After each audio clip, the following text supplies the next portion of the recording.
kemungkinan hari kiamat pun itu hancurnya bumi itu juga dari bima kasabat aidinas, dari apa yang manusia lakukan pada awalnya.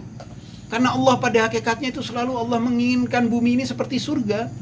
Didatangkan para walinya, para utusannya di akhir zaman seperti Nabi Isa yang kembali, Imam Mahdi yang hadir adalah untuk mewujudkan keinginan Tuhan untuk kehidupan manusia.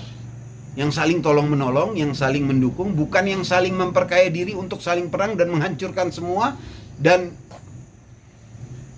nobody wins.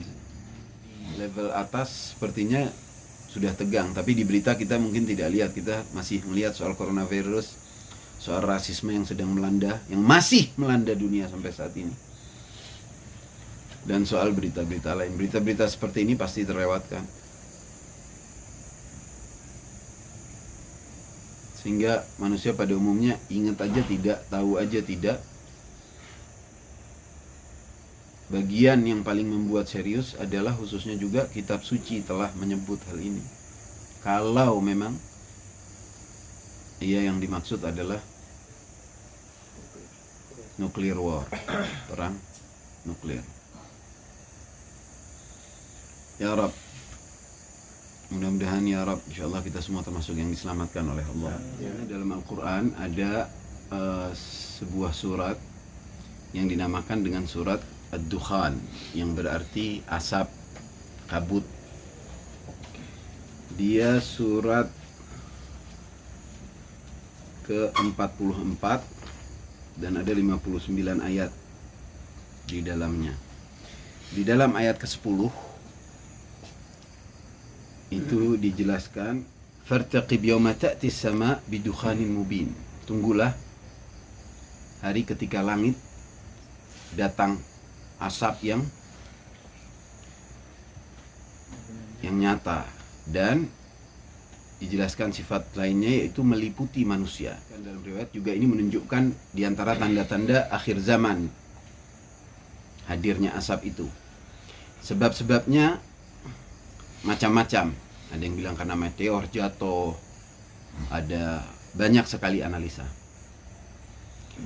Kita kembali di tafsir, kitab-kitab tafsir menjelaskan bahwasannya itu hari ketika Nabi mendoakan Ahl Makkah, karena setelah mengusir, memboikot dan memerangi secara terus-menerus, sampai didoakan supaya mereka kelaparan. Sampai saking kelaparannya, kalau dalam riwayat dikatakan, ya Allah, sini ke sini Yusuf, tahun sebagaimana tahun-tahunnya Nabi Yusuf yang mengalami paceklik. Tapi kan Nabi Yusuf membangkitkan ekonomi Mesir masa itu karena berkat sebuah mimpi, jadi bisa ada preemptif usaha yang mana membangun ekonomi negara itu dan mempersiapkan untuk masa paceklik. Jadi ketika disebut tahun-tahun seperti tahunnya Nabi Yusuf, itu maksudnya masa itu manusia kelaparan. Saking kelaparannya mereka, itu ketika melihat Fata Morgana atau kayak ada air yang ada keluar asapnya, itu kelihatan kan, kita suka ngelihat kalau ada air, matahari, kayak ada asapnya, itu asap yang keluar. Satu itu.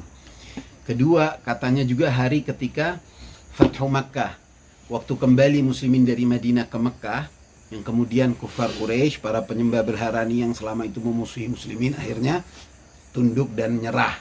Itu waktu datang asapnya kendaraan tunggangan muslimin itu saking banyaknya itu, sehingga asap itu debu mengudara. Mereka dihantui rasa ketakutan. Sungguhnya ini azab yang pedih, pembalasan yang pedih. Mufassirin juga menjelaskan atas petunjuk riwayat-riwayat yang menunjukkan bahwasannya ad-dukhan ini akan terjadi di akhir masa. Wa qila inna ad-dukhan al-madhkur fil ayah min asyratis sa'ah wa huwa lam ya'ti ba'd. Dan sebagian riwayat itu menyatakan dalam kitab-kitab tafsir ya, bahwasannya ini akan terjadi qabla qiyamis sa'ah, sebelum terjadinya kiamat. Dan termasuk syarat-syarat sebelum terjadi. Nah, pendapat berbeda-beda, namun sepertinya yang mungkin bisa difahami dan lebih bisa tergambarkan mendekati kenyataan, yaitu berkaitan dengan perang nuklir. Karena kalau sampai terjadi perang nuklir, itu langit akan benar-benar diliputi asap. Jadi kita tidak berbicara dengan energi nuklir yang untuk keperluan damai, yang bisa sangat berguna lebih daripada batu bara, lebih dari segala, yang berguna untuk listrik dan perkembangan kehidupan manusia. Bukan itu, tetapi nuclear warhead, yang mana senjata nuklir yang digunakan untuk perang. Dan ini sudah ada beberapa negara yang telah membuatnya, menciptakannya sampai puluhan ribu yang ada di dunia. Amerika, Israel, Rusia, Pakistan, India,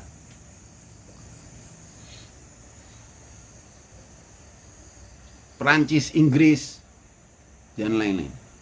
Ada ribuan mereka telah buat.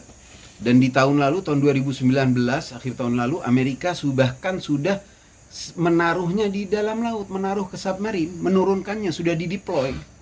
Jadi telah membuat yang mana dia itu punya efek tidak sebegitu besar, tapi bisa jauh lebih terarahkan. Dan sudah menaruhnya di dalam laut. Sehingga kata Kemenlu Rusia bahwasanya ini sudah alarming. Apa maksudnya? Dan yang ada sekarang itu ratusan kilo, satuannya ratusan kilo, yang dijatuhkan di Hiroshima dan Nagasaki waktu itu hanya 15-25 kiloan. Bisa menghancurkan kota sekota itu. Jadi ini beberapa negara besar telah memproduksi senjata nuklir. Amerika ketika menurunkannya ke laut masih diperdebatkan di Kongres, tapi sudah diturunkan. Dan negara lawan menjadi seakan sirine bunyi. Jadi di tingkat atas sebenarnya situasi ini sedang cukup lumayan menegangkan.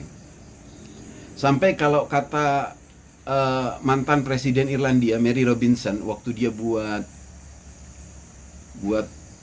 press conference mengenai kemajuan ini, dia bilang bahwasanya ini detik-detik sudah mendekati midnight, sudah mendekati tengah malam, yang betapa alarmnya, betapa mengkhawatirkannya dunia sekarang ini, karena masing-masing memperkaya senjata nuklir untuk saling apa? Padahal mereka, para saintis pun tahu, Ronald Reagan pun pernah mengucapkan bahwasanya kalau ada ini sampai turun, tidak ada pihak yang menang. Gorbachev juga. Jadi dari kedua belah pihak, politikus dan para petinggi itu sudah mengetahui kalau ini sampai terjadi, bisa dikatakan tidak ada pihak yang menang. Mengapa? Karena dia begitu jatuh, andai kata ini bisa terjadi dengan kesalahpahaman, dengan human error, kesalahan manusia. Kapan saja bisa terjadi, dan ketika itu terjadi benar-benar tiada yang menang, karena satu kota bisa hancur, langsung mati, angus. Kalau kata hadis Nabi ini dengan dukhan, orang jadi angus, meleleh, kepala-kepala hangus. Itu yang menurut sebagian hadis yang menjelaskan bahwasanya yang dimaksud dengan kematian merah, al-mautul ahmar.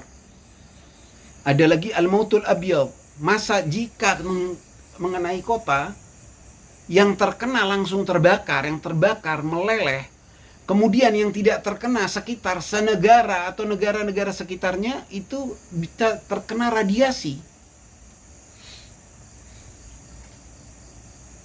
Setelah itu akan meliputi dunia, benar-benar kayak sesuai isyarat ayat, yaghshan nas. Karena asapnya itu akan meliputi bumi dalam waktu yang sekitar maksimumnya 1 minggu. Dalam beberapa hari itu bisa meliputi bumi. Dan begitu asap itu dengan sebegitu tebalnya, mushroom kayak yang kalau kan udah terjadi. Dari tahun 42 sempat tegang. Tahun 60-an juga sempat tegang karena udah dibuat senjata nuklir ini, udah dibuat dan hadir, dan sekarang ada ribuan di dunia. Nah, saking begitu tebalnya, meliputi langit bumi sampai menutupi matahari. Ketika matahari tertutup, masuk fase yang dinamakan nuclear winter. Karena ketika matahari tertutup, bumi jadi dingin. Dinginnya luar biasa. Sampai bahkan kalau menurut saintis sampai 40-50-an di bawah nol. Dan itu kata riwayat bisa berlangsung sampai 40 hari atau lebih. Mati dong semua orang. Yang selamat sepertiga penduduk bumi. Jadi yang selamat yang benar-benar bisa nutup atau punya basement atau sudah ada, misalkan begitu terjadi ada negara-negara yang langsung pemerintahannya menyiapkan dan memasukkan rakyat atau orang-orang sendiri yang betul-betul terselamatkan. Nah sekarang ini memang benar-benar sudah menakutkan. Kita tahu banyak hal yang sedang mengancam saat ini. Ada rasisme yang terangkat, ada gejolak. Saya membuat mengacu untuk diantaranya terfikirkan dan mengangkat tema ini ketika bulan lalu membaca. Ana baca bahwasannya para psikolog di Amerika sudah meminta pejabat otoritas untuk menarik haknya Presiden Trump dari tombol nuklir karena dianggap mengerikan. Dan itu dibawa kemanapun presiden pergi, ada perwira yang pasti membawanya dengan tas. Apalagi kita mengetahui bahwasannya ini sudah ada. Nah dengan kondisi Amerika yang sedang terpuruk seperti ini, dari dalam maupun dari luar, kemudian kita tahu banyak hal yang terjadi dan menjengkelkan, naiknya banyaknya negara-negara yang sedang mau independen dan sudah mulai tidak takut kepada AS, apalagi dengan berangkatnya dan tidak berangkatnya secara aman dan sampainya kapal-kapal Iran sampai Venezuela dan South America yang mana tetangga AS sekarang ini sudah jelas-jelas nyata. Bisa terjadi ketika negara itu benar-benar terpuruk dan menganggap bahwasanya mereka tidak ada opsi lain. Ketika orang-orang yang jahat yang megang, maka bisa saja sekalian saja sudah. Itu yang mengerikan. Tidak mustahil gitu loh. Tapi ini sudah ada. Nah yang kita ketahui ayat Al-Quran telah menyebutkan hal ini. Dan mengatakan tunggulah. Fartaqib yawma ta'ti as-sama' bidukhanin mubin yakhshan nas hadza 'ala dzabin. Dan dalam surat ini menjadi suatu surat dalam Al-Quran. Di akhir surat ini yang masih saya belum fahami juga, akhir suratnya di ayat ke-59 kembali ke yang ayat 10 tadi. Fartaqib innahum murtaqibun. Maka tunggulah karena sesungguhnya mereka juga menunggu. Jadi apakah ini suatu keniscayaan, suatu kepastian bahwasannya ia akan terjadi? Dan jika ia terjadi, kapan ia terjadi? Kalau dalam riwayat ketika diantaranya menjelaskan mengenai hal-hal tersebut dan bagaimana manusia banyak akan meninggal, ada yang dengan mautul ahmar, ada yang mautul abyad, ada yang dengan ta'un, ada yang bahkan bilang ini 3 fase itu. Jadi mautul ahmar itu yaitu dengan asap atau dengan senjata yang mereka langsung terkena dan terbakar, jadi kematian merah. Kemudian kematian putih adalah yang kematian karena diakibatkan oleh senjata-senjata biologi dan chemical, atau karena dari radiasi bisa. Kemudian ta'un adalah karena kelaparan. Itu setelah masa yang kena mati pertama, kemudian yang terkena radiasi, kemudian setelah itu yang kelaparan akibat asap, pertanian habis, semua habis, menanti. Kapan dia reda? Dia reda kalau menurut riwayat dan juga tidak jauh beda dengan perkataan para saintis, bahwasannya karena ada penyerangan ke dalam laut juga, sehingga laut itu naik, air itu naik, dan setelah fase itu meredanya asapnya itu bagaimana? Bisa jadi karena hujan yang sebegitu derasnya. Jadi dari hujan deras asap pun mulai reda. Mungkin setelah hari yang banyak para aktivis yang ingin mengingatkan dunia. Tapi masyarakat pada umumnya tentu tidak sadar, tidak menganggap ini sebuah kekhawatiran. Kenapa harus diciptakan senjata nuklir itu? Pada akhirnya semua punah. Apakah inspirasi, perintah dari iblis yang memang sengaja mensibukkan manusia dengan hal-halnya yang sifatnya hiburan saja, dengan sama sekali tidak mengingat Tuhan, dengan menyia-nyiakan waktunya total dalam mengejar urusan-urusan dunia, ketika hidupnya itu 99% tersita, termakan untuk hal-hal yang sepele dan tidak mengingat kepada Tuhan, tidak mengingat kepada kehidupan akhirat. Dan ini kita baca dari petunjuk-petunjuk ayat ketika sebelum mengucapkan fartaqib ini, misalkan balhum fi syakkin yal'abun, mereka bermain dalam keraguan. Jadi disibukkan orang, nanti ujung-ujungnya jeger ya sekalian, sudah sama banyak matinya semua. Suruh sibuk saling memperkaya diri dengan senjata-senjata pemusnah massal, lalu dihabisin. Kemenanganlah bagi dia. Karenanya tidak heran kalau di riwayat dikatakan bahwasanya mukminin di sini banyak yang semangat, yang selamat. Yang selamatnya itu banyak kan muslim. Dan orang-orang yang ingkar kepada Tuhan, yang kafir, ingkar kepada kebenaran, kepada Tuhan, kepada hari akhirat, itu merekalah yang banyak kena. Menurut ulama, yang terkena paling terparah kalau melihat history dan melihat sejarah dan melihat umat-umat yang terhancurkan adalah negara-negara yang melegalkan LGBT. Kemudian kalau kita lihat riwayat dari masa lalu itu digambarkannya bisa terjadinya akibat dua negara besar antara barat dan timur. Tapi jika itu terjadi, misalkan saja antara India dan Pakistan, asapnya itu akan meliputi. Walaupun sebetapapun mereka mau buat sekecil mungkin, misalkan satu kota, senegara kena, sedunia kena dari asapnya. Jadi kalau yang melihat dari sisi, kalau meteor dari zaman asteroid jatuh, yang para dinosaurus mati, kehidupan di masa-masa dulu itu mati, jutaan tahun lalu di bumi ini, terjadi. Tapi fenomenanya tidak seperti yang mana dukhan. Dan kalau kita mau memikirkan bahwasannya itu datang dari langit, asap yang dari langit, yang mengazab dan meliputi semua manusia, dan itu adalah dari Tuhan, dari Allah, wal'iyadzubillah. Yang mengerikan juga ada pendapat bahwa dalam hadis-hadis itu disebutkan bahwasannya korbannya itu 5 dari 7. Dari sepertiga itu. Kenapa disebut 7 dalam riwayatnya? Apakah ini indikasi bahwasanya itu terjadi ketika sudah sampai di angka 7 seperti sekarang semenjak 2012 penghuni bumi ini udah 7 miliar.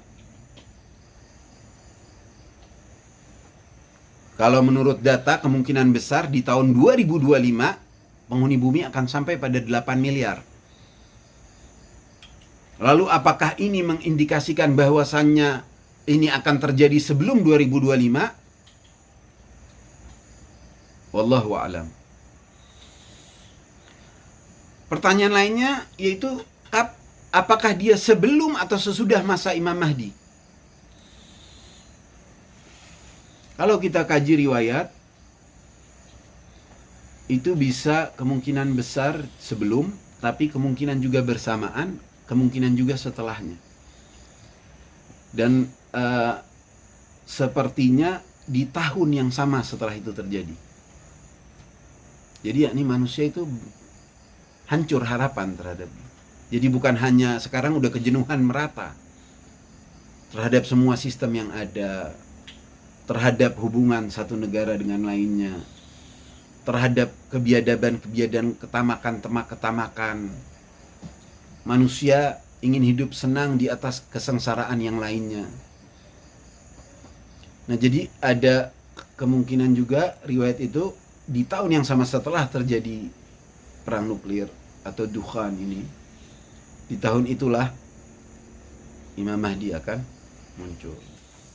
Munculnya Imam Mahdi. Jadi setelah fase survival, setelah jadi setelah mereka itu bangkit lagi dari dukhan tersebut. Nah, itu awal peperangan bisa berlangsung 3 hari sampai 7 hari. Ada kemungkinan balas-membalasan dulu sampai seperti itu. Jadi negara A plak ngeluncurin, negara B balas. Biasa jadi dari sekutunya negara mana. Masih belum terjawab bagi saya mengapa dikatakan tunggulah, nantikanlah. Mengapa Al-Quran mengatakan fartaqib. Kemudian di akhir suratnya disebut juga fartaqib innahum murtaqibun. Nantikanlah karena mereka juga menanti. Takuna al-ard kullaha kabaitin awqada fihi laisa fihi khisas. Jadi semua ini sebumi seperti satu rumah yang sedang terbakar. Kejadiannya itu. Wa rubbama qil, juga yang keempatnya yaitu terjadinya kiamat. Innal murad biyaumid dukhan, al murad bihi yaumul qiyamah. Jadi ya imma sebelum hari kiamat dan termasuk tanda-tandanya, atau hari kiamat terjadinya karena itu. Sehingga bumi ini dihancurkan oleh penghuninya. Adapun yang mengenai akhir ayat itu, yang kami masih kita pertanyakan, kenapa kok ayat Al-Qur'annya mengatakan tunggulah? Jadi dijelaskan bahwasannya ayat sebelumnya, yaitu ayat ke-58, fa innama yassarnahu bilisanika la'allahum yatadzakkarun. Ini masa wahyu turun kepada Rasulullah. Kami mudahkan yassarnahu Al-Quran ini dengan lisanmu agar mereka itu mengingat. Ini apa? Akhirnya beriman. Bahwasanya ini Tuhan sudah memperingati, memberi peringatan, tapi kalian tetap terus kafir. Kembali ke ayat ke-11, ayat yang sebelum fartaqib. Ayat 9-nya yang dikatakan balhum fi syakkin yal'abun. Mereka bermain-main dalam keraguan. Wa yantadhiruna al-azab. Ini yang masalahnya, dan mereka menanti azab. Mana kalau benar engkau, mana azab? Kan berapa kali itu hadir. Dipertanyakan oleh orang kafir itu bertanya kali yang menantang seperti itu. Seperti dalam surat lain, sa'ala sa'ilun bi'adzabin waqi'. Ini juga menjadi sebuah jawaban. Sa'ala sa'ilun bi'adzabin waqi'. Mereka bertanya, seorang penanya bertanya tentang mempertanyakan azab yang akan datang. Apa jawabannya? Lil kafirina laisa lahu dafi'. Untuk orang kafir, orang yang ingkar kepada ketuhanan, kepada Tuhan, kepada hari akhir. Lil kafirina laisa lahu dafi'. Tidak ada yang menang, tidak ada penangkalnya. Tiada yang bisa menghalanginya. Itu juga diantara yang menjadikan konklusi bahwasannya selain di riwayat diperjelas bahwasannya yang kafir yang masih ingkar terhadap wujud Tuhan, terhadap hari akhirat, terhadap kitab suci, mereka gak punya penangkal.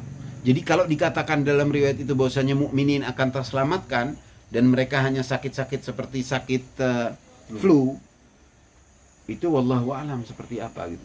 Mungkin apa ada jelas rahmah dari Allah.